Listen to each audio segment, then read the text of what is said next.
Dysfunction under Jimmy Haslam. We can take a look at what we're talking about. I think we all know it pretty well. The score.com has put this together, and it's not a pretty sight what has happened in the history of the Cleveland Browns since the Haslams have taken over.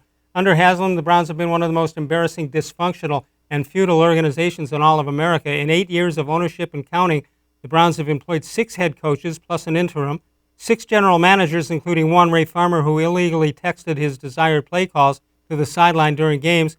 Cleveland hasn't made the playoffs with Haslam, who is responsible for the toxic culture that plagues the franchise this year, or each year.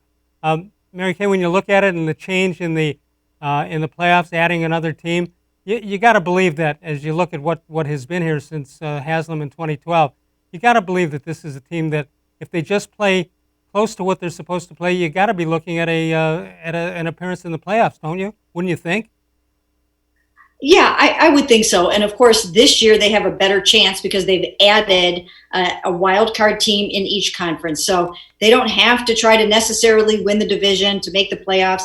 They were actually in contention deep into last season, even though they ended up with a 6-10 record. Right. They were right in the thick of it for quite a long time. So I do think that there's a good chance this year. I think the schemes are set up. I think this roster is built to win this year. And I think that they have a decent chance. And Tom Brady's not in the division in the East anymore. That's one extra spot, maybe.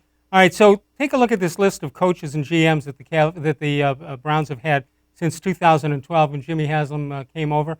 Are there any names that pop out at you as you see what's been here since 2012 up to 2020? Obviously not including Stefanski and Barry, but is there anybody that Jimmy Haslam pulled the trigger on too soon and maybe you saw something in that person that might have made him better if he was just given half a chance?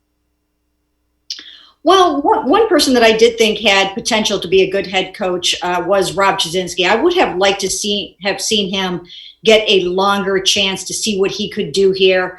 I thought that was very, very disappointing. I mean, it just was a weird time back then. That was a very, very difficult time. So. But most of them have been difficult times. And it's sad to look at that list for Browns fans. When I see that, I think, boy, they've been through the ringer and they really deserve some consistency, some continuity, and most of all, a winning football team.